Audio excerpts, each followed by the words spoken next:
What we're going to start with today is pretty quickly going over three methods of creating seamless images that technical interruptions prevented me from completing last week. We'll go over those. And then we're going to start dealing with assigning material parameters. I realize that sounds a bit arcane at the outset, but the problem when you either get a furniture family or something online or make it yourself, if you apply the materials directly to it in the family editor, that's what they're going to show up as in the model. You don't have any way to change that.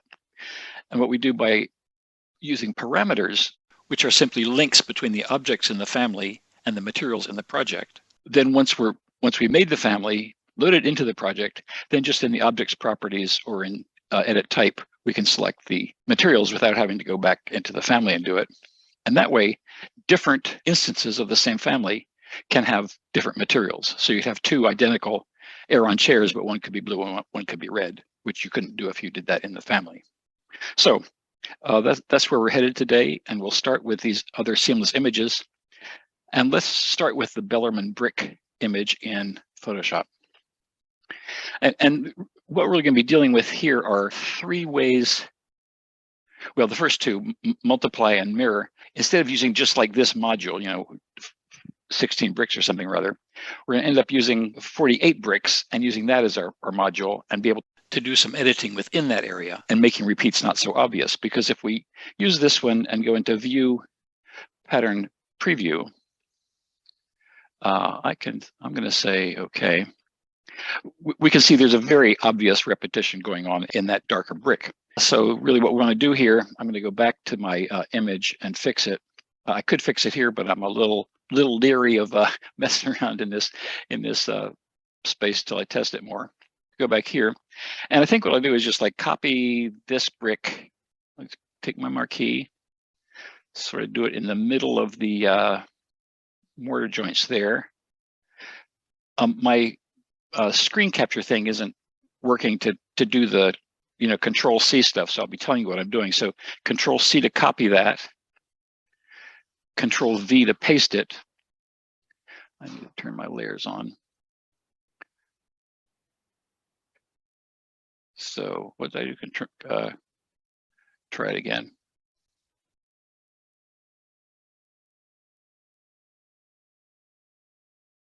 Control C.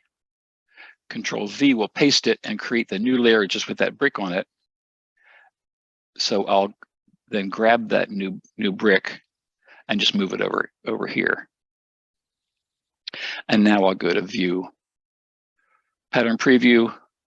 Well, let's just say don't ask me again.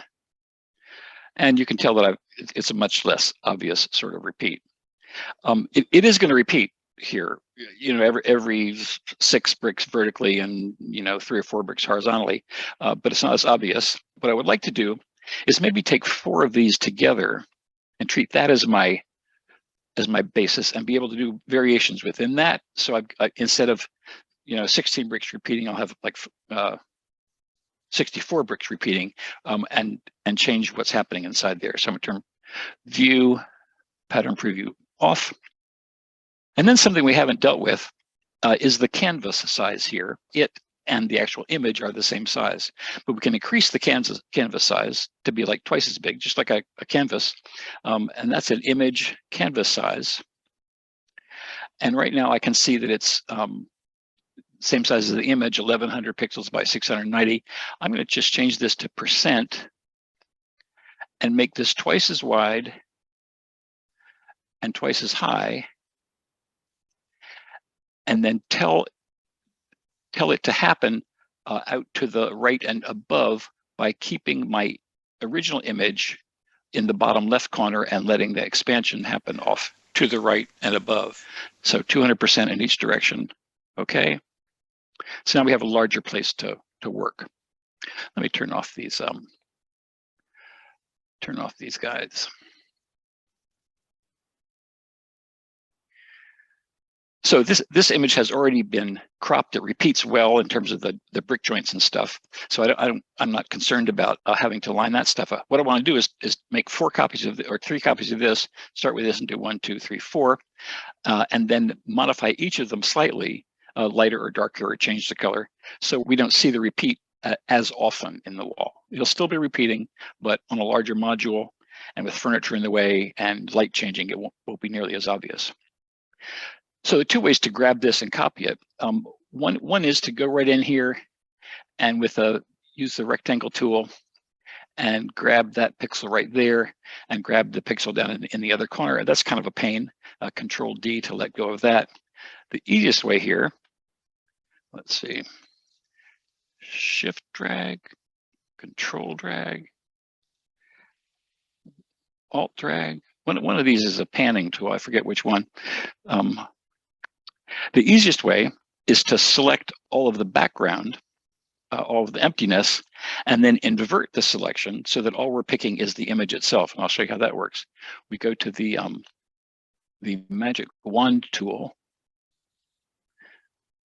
and click here, and that selects, controls, just a second, Control D.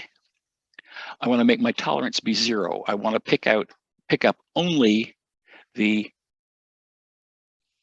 also, I was on my new layer there. I want to be on this layer. Here's what I'll do. Actually, now that I made that change, I haven't thought this all the way through. I want to combine these two layers with that changed brick. Pick them both, right click, merge layers. Okay. Now I want to use the magic wand tool out here in the blank space. And you can see the marquee all the way around. And then Control Shift I inverts the selection. I find myself using this a lot, Control Shift I. And that picks just the image itself. So I'll use Edit, Copy, Edit, Paste.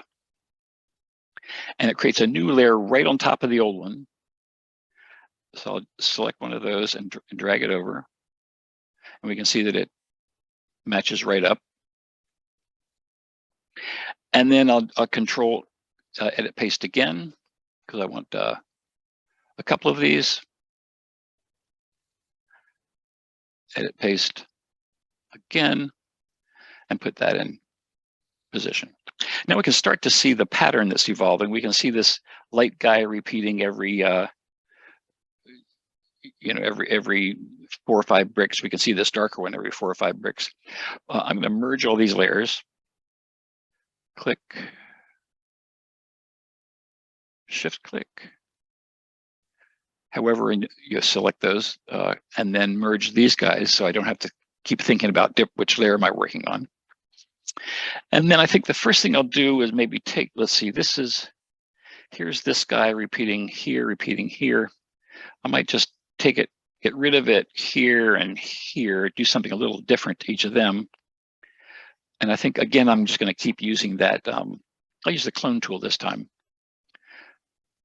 So clone, somewhat bigger. I'll use the, let's see, this darker one I want to get rid of. I'll just make this one like this one over here. So I'll use Alt with the clone tool active. I'll use Alt click to select my starting point when I'm copying from, and then move over to where the corners align, and then just paint this one a little bit lighter. Make it not so dark. And maybe this light one that repeats pretty obviously every 4 bricks.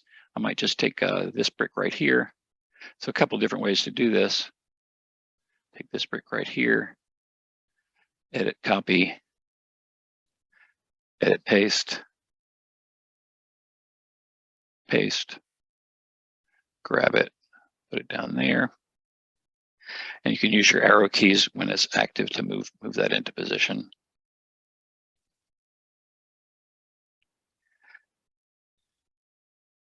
Maybe I'll do this one up here as well.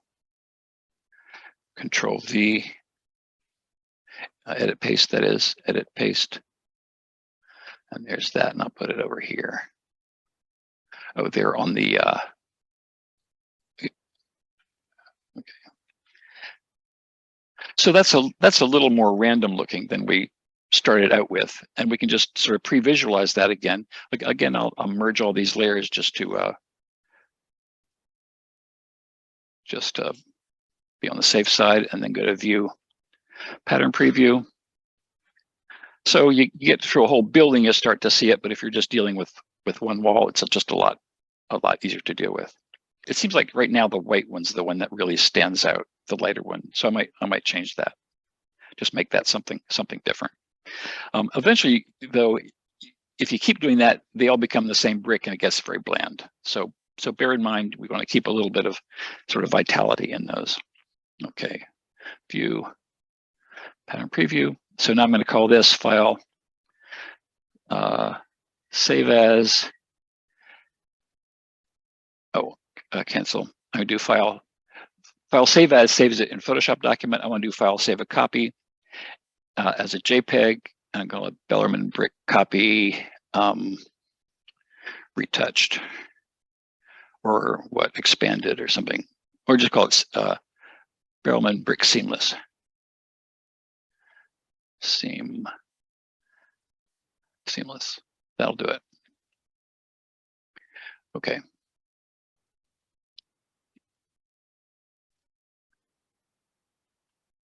Kill that guy.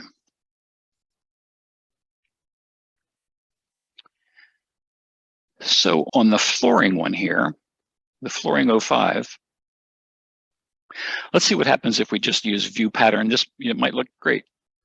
View Pattern Preview. You can sort of start to see that where those tonal changes are happening. So the question is, as I go across this board right here, it goes from light to dark and from light to dark, from light to dark. It's going to be kind of a pain to match, to do any retouching that's going to make that dark at some point match that light without just making the whole board be completely boring. So what I'm going to suggest we do is again use the View pattern, turn that off, is to again make an image that's, let's say it's just twice as long in the width, not bothering about the height, and then mirror it so that the darks will blend at one end and the lights will blend at the other end, and just see how that works. So image canvas size, we can see this in all sorts of units. Really, I just want it in %, and we'll make the width be 200%, twice as wide exactly. And we'll just have the image here and then expand off to the right, as opposed to being in the center or something rather. Okay, nice crisp edges. So again, when I let Photoshop do the picking, I can use the magic wand tool to pick the white and only the white, and then Control-Shift-I to invert the selection to select the wood, and then edit, copy, edit, paste, grab the copy, move it over. And now we still have the same light dark thing happening at the edges, but if we pick our layer 1, which is this half over here, and go to edit, transform, flip horizontal, then we get, we'll have to fix that. We get the two images smoothly, smooth tonality. Whatever the tonality is coming in here is what the tonality that picks up over there. I think what we'll do is pick this, and can I just move it? Move it like that. I would just one pixel move, just one little click of the arrow key. And then I'm going to merge these two guys. What I need to do there is crop. Go to crop and slide in just to move that over like that. And then either check or hit the enter key. Okay. So there we have this. Let's take a look at that in View Pattern Preview. We get a little bit of sort of swaying, sort of a mountainous thing of light and dark going on there, but that's often a useful way to do this. It needs pretty even illumination across the entire initial image, or these become really peaks and valleys of light and dark. But we get a sort of a perfect tonal match going through. We can do the same thing here of then continuing to edit it if we want to make things not look quite so obvious.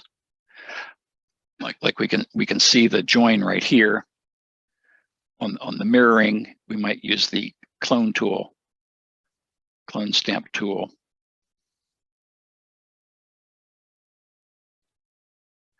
Maybe just like down in here somewhere.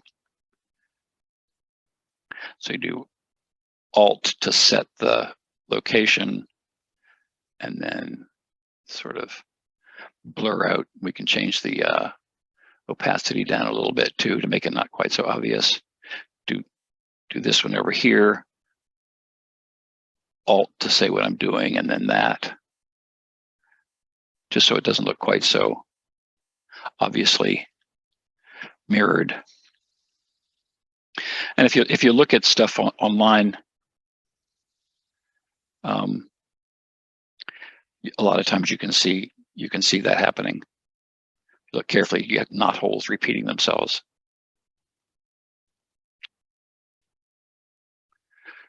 The one that's really going to be obvious here is that one with all the wood grain in it. But hey, there it goes. Let's look at that in view. Pattern preview. So a little less obvious.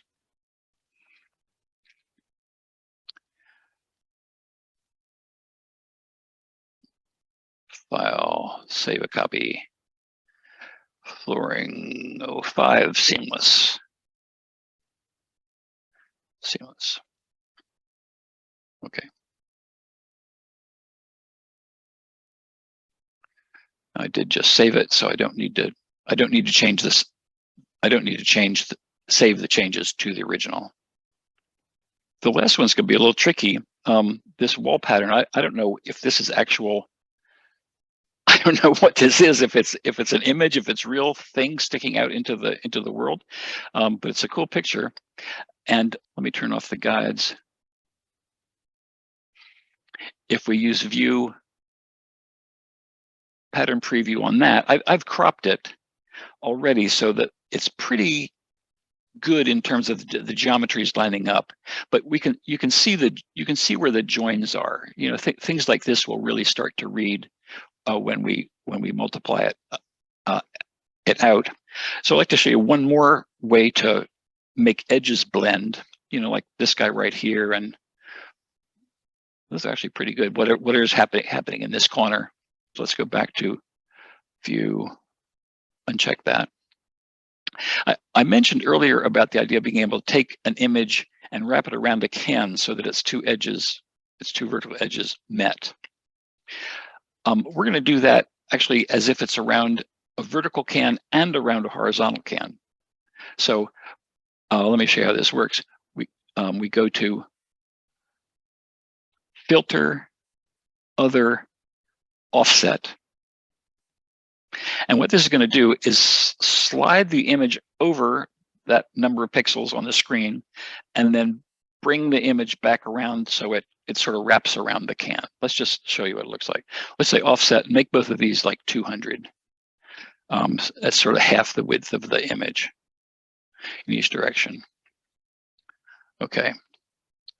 So right down the middle is a vertical join where the original to the right and left edges came back and met each other. So we're sort of looking at the back of the can here, if you like.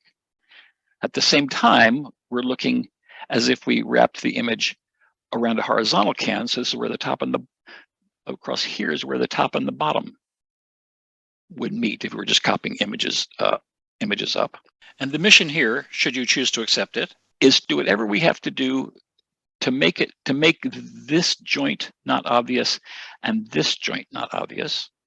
And it doesn't have to be perfect. We're going to be seeing this small in some rendering somewhere. I mean, reasonable.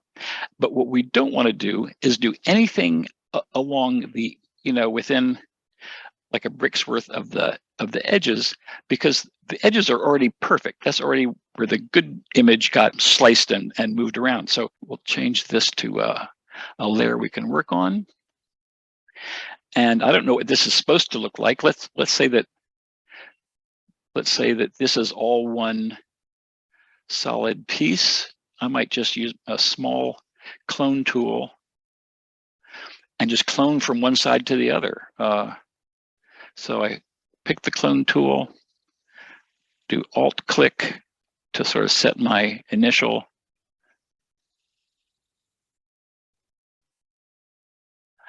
Alt. Just sort of, oops, make it so it's not too terrible. Just doesn't jump out at me.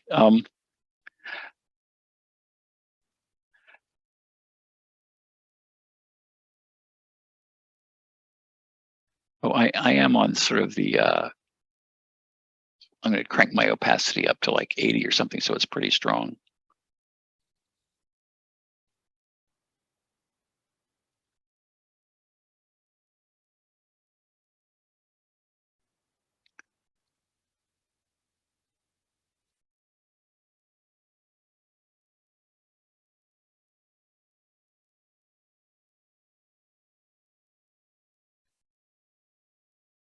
I don't know what I'm doing here. I'm just trying to make them look convincing.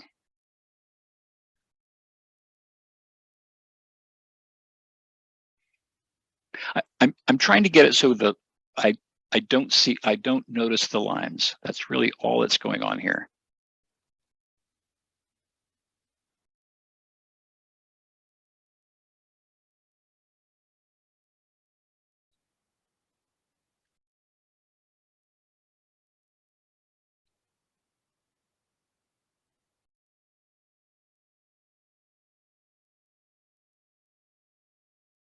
This, I think, was I found this online somewhere just as a result of Googling, I don't know, like bizarre wall textures or something or other, and then all sorts of stuff shows up.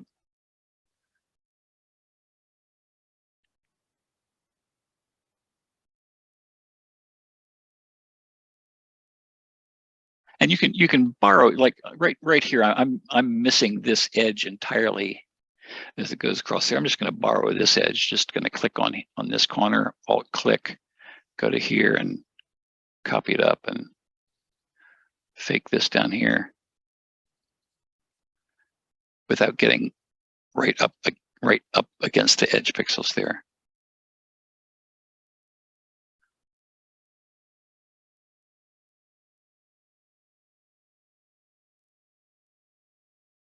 And some of it's little, some of it's big. Control O restores it to the screen. That sort of jumps out at me right there. Something you can do that we haven't addressed yet, which is I want to sort of do this top surface right here, but it's a little hard with the clone tool sort of overlapping. So I can define that. I can use the the polygonal marquee tool to define this area that I want to redo. And then when I'm painting, let's say from this face right here over to there, it will only be painting inside there. So using my cloning tool, clone, I'll just put it right in the middle, Alt click, and then I don't have to worry about it painting outside that area.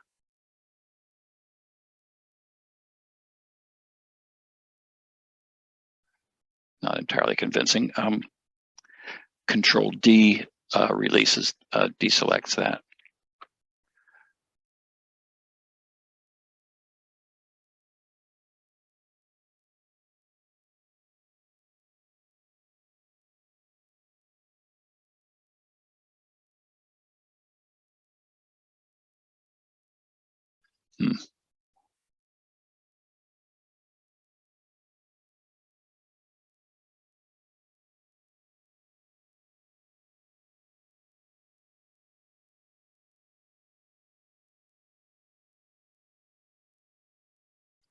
So something like that.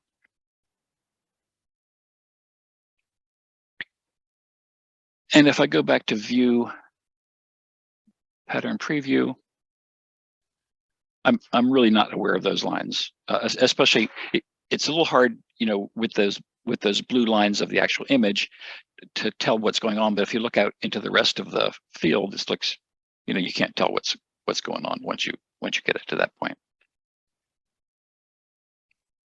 View, pattern preview.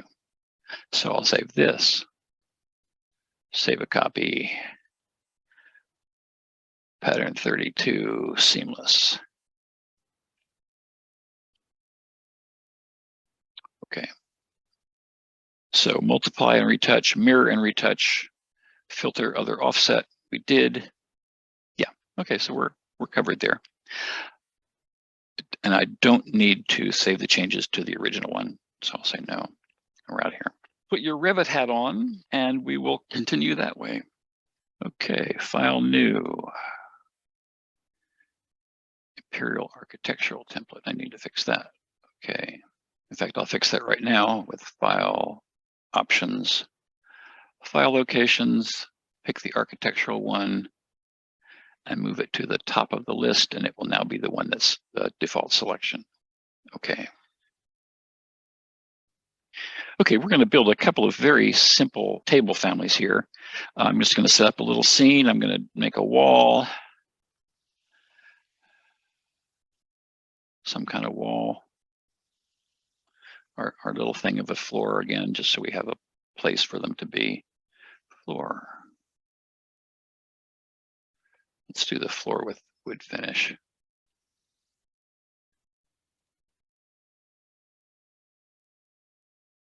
Okay.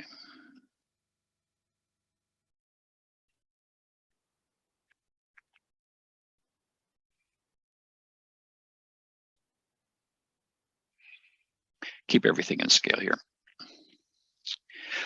So what we'll be doing today is creating 3 families, to all 3 of which we will apply materials once we're back here in the model.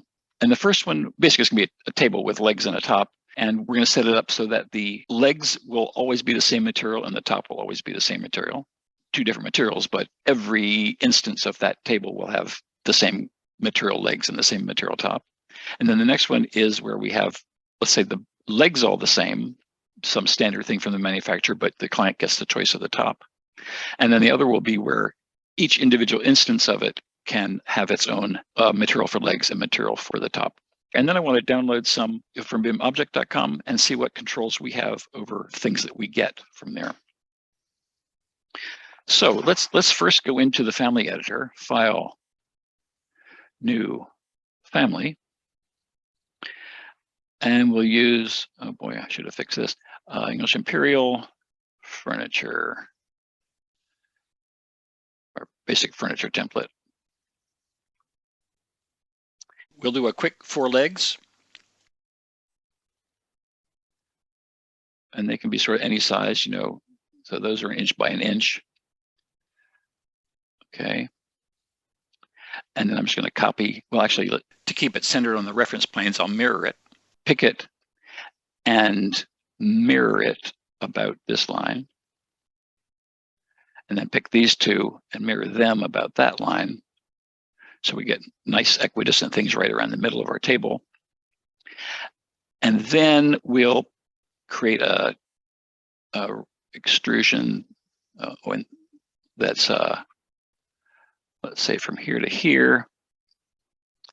And these dimensions don't matter. And we'll then pick offset and say offset 2 inches, not copying, so that our table will be out like that. Let's just see what we've got, get into an elevation. But right now, all these are drawn flat on the ground. So go back into a front elevation to see. And here's our, here are legs, which right now I have them as a foot high. So they start at 0 and go up to a foot. Is that what you guys get? Is that just the default extrusion height? Ring a bell? And we'll take this up a little bit and bring it up to there.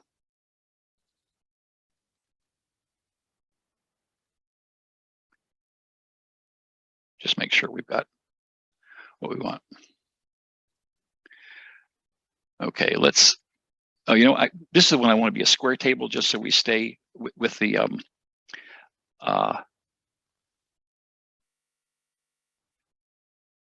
should have done this better. I want this one to look kind of square as opposed to really rectangular, just so our notes agree with what there. So it should look something like this. Square-ish table. Okay. And I'm going to save this as square table. File, save as, family. I'm going to put it back in my class 10 folder. Square table family. Okay, good. Now, right now, each of these objects, the material assigned to it has just been by category. And back in our project, any category that doesn't have its own default material is assigned the general default material, the plain gray shown here. Not very exciting. What we want to do here, first of all, is to create two links, two parameters for materials. And the way we do that is over here, family types. And then from there, we want to add a new parameter. And this will be a material parameter that will link an object in the family to a material that we assign out at the project level. So we're going to do, let's call this top material.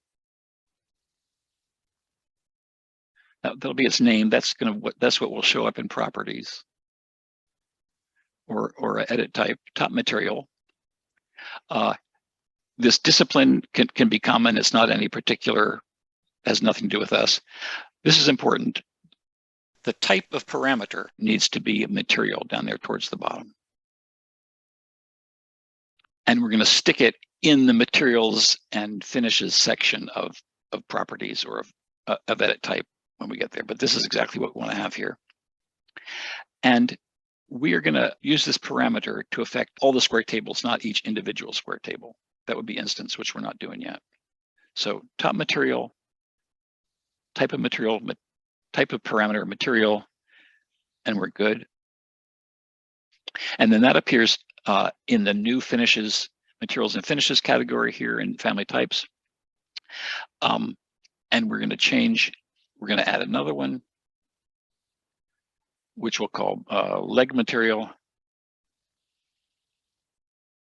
And that is also a material parameter by type. So type, this up here, I'm ignoring completely. On a very highly organized project, we can have a single name like brocade, a parameter that can be used by multiple families in the model. I want to keep them all separate. So you control only one thing at a time, not lots of things at a time, because they always change when you least expect it, in my experience. That's okay. So now we have a top material and a leg material. Okay. So that idea is there, that we have these two materials. Now we need actually to assign those parameters to the objects themselves. So if we pick the tabletop, instead of by category, we click where it says by category and use the little drop down. Sorry, that would assign an actual material. Sorry, you pick the dot, click on this little white button that you can hardly see, but we want the top to be with the top material. Sounds reasonable. And we want all these legs to be with the leg material. So when we pick it, we can see that leg material has been selected. Okay, so I want to save this again, just to be clear. File save. And then I'm going to load it into the project and close it. We're done here. That's all we need to do. So then we'll place it and get into a little 3D view. and get into a realistic 3D view.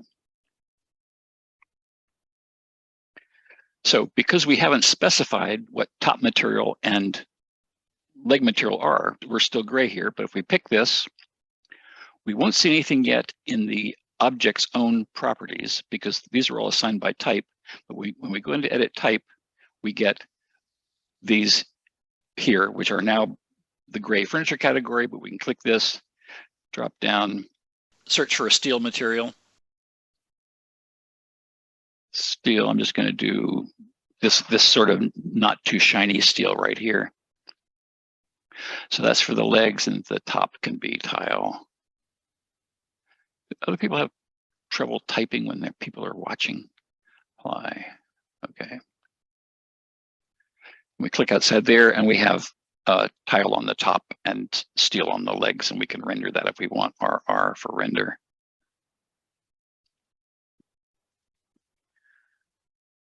And get the whole effect there. So that's not a reflective material for the legs, but you can certainly use one of those if you want for chrome legs or something or other. Okay. Let's copy this over using Control Drag. And remember that these materials were all assigned by type. These tables are all of the same type. The same, there's only one type in this family, just this one thing. So if we go to edit type and change the top to something else entirely, stained wood, okay, then they all change to stained wood. So these are the desks in the elementary school classroom. They're all exactly the same. The next thing I want to do would be a round table, just so we can tell them apart. In our model here, where we're using a type parameter for its legs, so that all the round tables will have the same leg material, but they each have a different top material. So let's go to Family, File, New, Family. Furniture again. Extrusion, rectangle.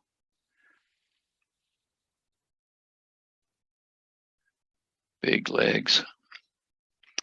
Those are only a foot high. I'll make these 2 feet high just to get a little excitement going.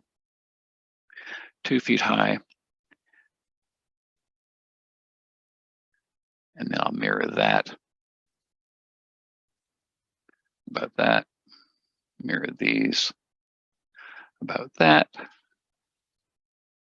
Then draw a circular top.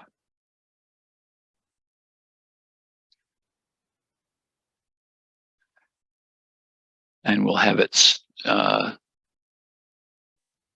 be an inch thick. Okay. And see what happens when we see that in elevation. Down there on the floor. To move it up, it was drawn on the floor. I have 2 ways to manipulate this. One is I can drag its shape handles. Let's just do that.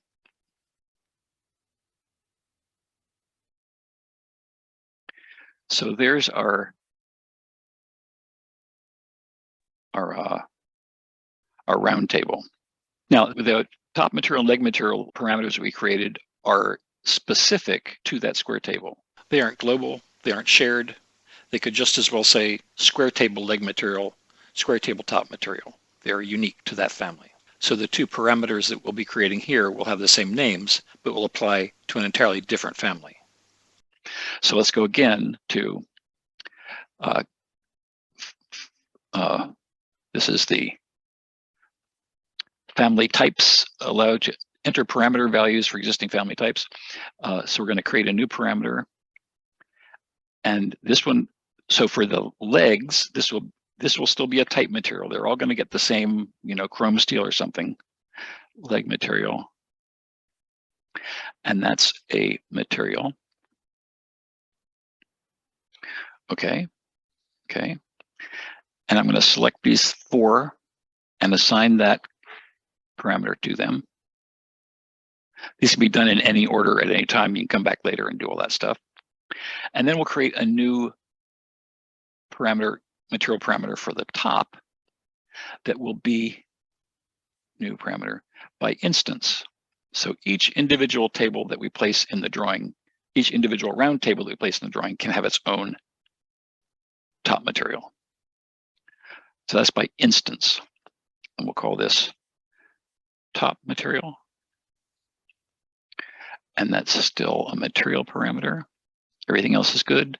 So top material, instance, material parameter, we're good to go. Okay. And then we'll pick this and assign it to top material.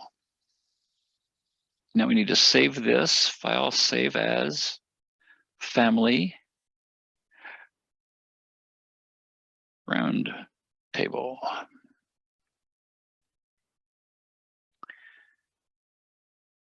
Once it's saved, we can go back, load it into the project, and close it here, close it in the family editor. Great. Well, good thing I saved it, huh? Try Revit 2023 again. That was well, gee, creating a little tiny family and crashing right out of Revit. It's not good. Anyway, let me go back and create that project again. At least I got my table saved. New. Here's my material architecture template at the top as desired. I'll quickly rebuild that scene and insert the square tables.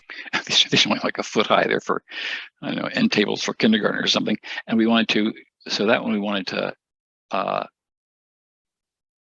there were no materials assigned by object, just by type.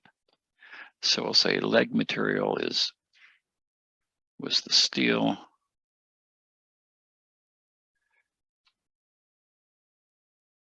I'll do the shinier steel this time, carbon steel. And I'll still do the tile by top. Tile, okay. Okay. So there they are there.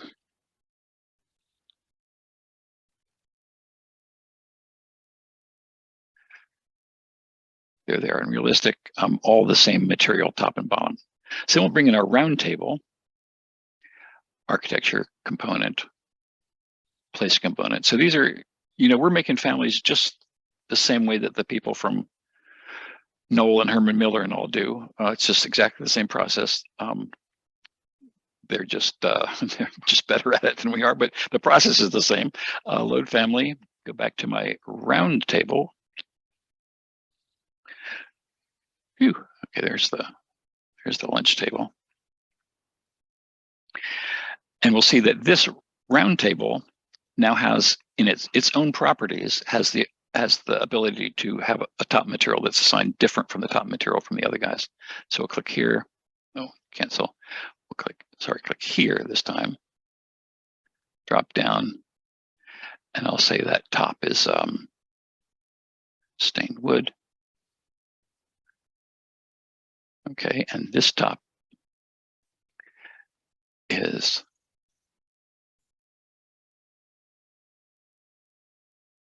brick. Oh, always one of my favorites. That would be dirt. Okay. So the bottoms of them, if we pick this, I can't change the leg material in the individual object instances properties, but I got to edit type, and then leg material shows up. And we can choose one for that, and we'll make that be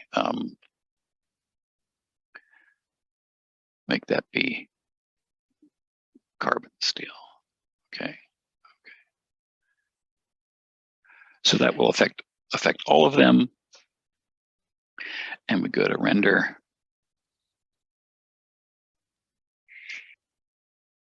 And we can see I've got, reflective carbon steel here.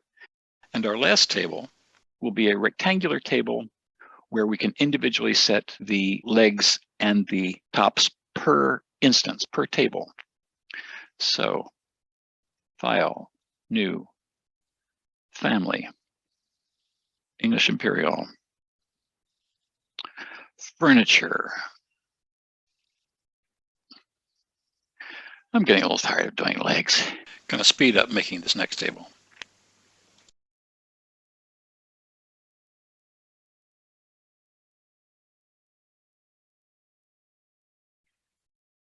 If I want to make sure I keep it 2 inches thick, I can do two things.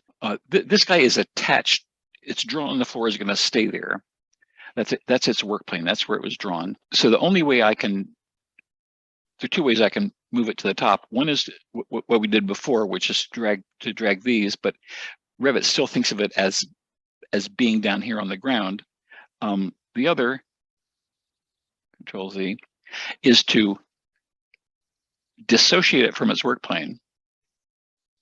And then we can use like the arrow keys or something to move that up as an intact object that we don't have to like be rescaling and messing with the size of. So let's look at that in 3D. That looks good. And again, we're going to create parameters for top and leg materials. So we'll create a new one. And all of these will be instance parameters. So each individual rectangular table can have its own top and bottom materials. Name, top material. And it's nice if these are consistent. I almost shouldn't have done leg material. I should have said something like base material. So it would apply to things that had diner stool bases or any kind of base like that. I'm not sure anybody has a published spec or anything for that. It's a material parameter. So top material, instance, material parameter, and we're good. So there's that. And we'll create another one, which is leg material. And it's for an instance, and it's for a material. Okay. Okay. Then as before, we simply assign these to their respective parameters.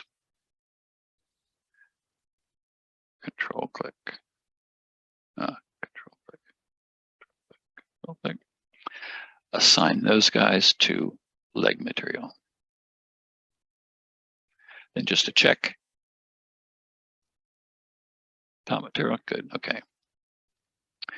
So we'll save this as file, save as family,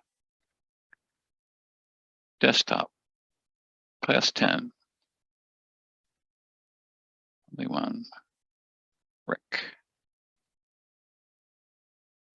rectangular. I like my new laptop a whole lot, but the keyboard is so flat. I don't have the tactile sense of things. Rectangular table, save. Well, let me just try load into project. Okay, there's load into project. That worked fine. So there's that guy. We'll do two of these. Control drag.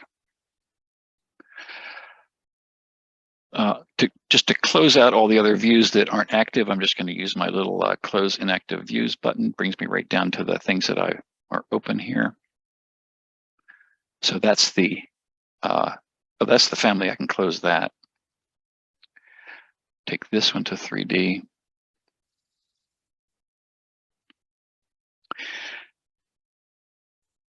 And now each of these individual tables has its own materials for top and bottom. Stainless steel leg, okay. Top.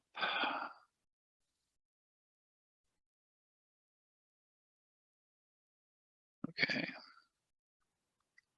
So there's that. And then here's this table. We'll make its legs out of wood.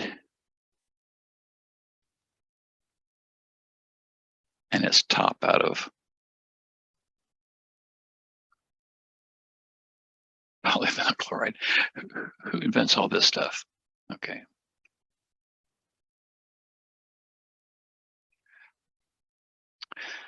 So there we have basically the three ways of doing that, whether they all go the same or all go differently. Now, let's say we wanted just to add to the fun a lot of little tables, but we would like to have some of these with white tops and steel legs, and we like to have some of them with red tops and blue legs. But this is limited by type right now.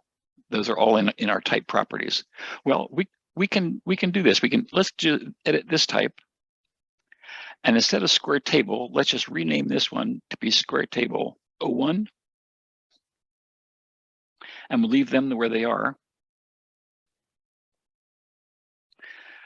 But then we'll also edit type duplicate and do a square table 02. And the O2s can have an entirely different set of materials than the O1s. They will still be all of the O2s by type. We'll have that.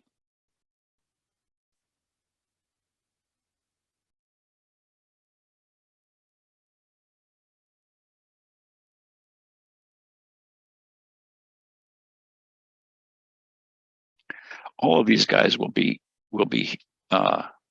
control drag, and all these little type 1s will be the same. So if I change the type 2 material parameters, all these type 2s will change. If I change the type 1, all the type 1s will change. So it pays to be thinking ahead. This is one thing that the Kimball and all are very good at, is knowing what they're providing you. I mean, if you have gray laminate on the sides, you're just going to get gray laminate on the front. So those will be tied together, but that'll be different from the cushion and from the leg. All those permutations. Let's bring in I haven't practiced this part. I thought about it. Let's bring in somebody else's family and see what we've got. So let's just go to architecture, component, place component, load family. We'll go to the architectural Imperial Library. Well, let's go back to furniture since it's sort of. Wait, I didn't sort by. I'm tired of tables. Let's go to seating, see what we got. Does anybody know what these are? Well, let's take the Breuer chair. Sort of a classic.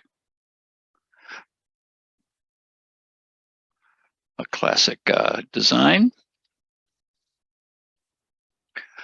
Oh, interesting. It's using a material that has a cutout in it, so you can see through the material, which is fun. We'll get to that eventually. So let's see how this is set up. Here's this chair, and the chair itself, we've got no material choices to do with that. So sort of drill down from instance to type to family. Let's go to edit type. Well, there we are. So the seat back and material, these are all by type. So they're just two materials here, the bamboo weave textile and the tubing material of chrome plated steel.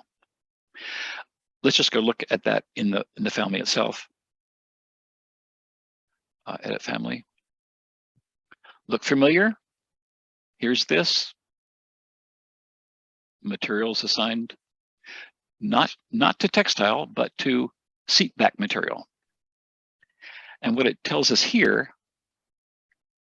in gray is a little preview of it's looking back into the model to see what's currently assigned to that, and letting us know here what that's going to be. So seat back, seat cushion, same thing, and then the various pieces of the frame are assigned to the tubing material parameter. So it just goes straight through that way. It's a real pain when people who don't understand materials parameters have put together a piece of furniture.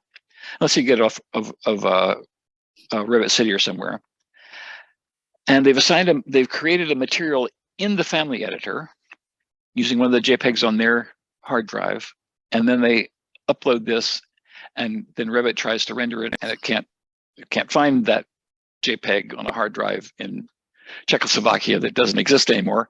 So you end up getting a gray material because there's nowhere in the instance of that family and nowhere in the type of that family to change it. It's sort of hard coded into the family, and you really want to avoid that at all costs for virtually everything. I would almost go so far as to say just like never assign materials in a family. This is all about being able to pick the materials that we want. And if you have to go back and hard code it into something, it's really a pain for everybody farther down the line to deal with.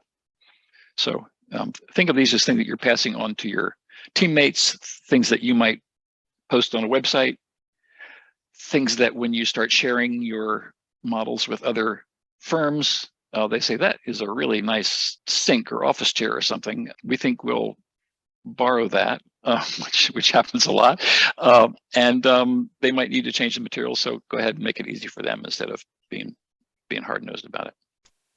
If necessary, know that you can take a misbehaving family back into the family editor to change a hard-coded material assignment to a material parameter, as well as change a type parameter to an instance parameter, and vice versa. So I think we can close that out. Here followed a markedly unsuccessful foray to a couple of websites to look for examples of well and poorly parameterized families, but sign-ins and passwords eluded me. Send me any such families you're having problems with. That's pretty much what I had to deal with today. 3 extra methods of creating seamless textures and then dealing with these materials parameters.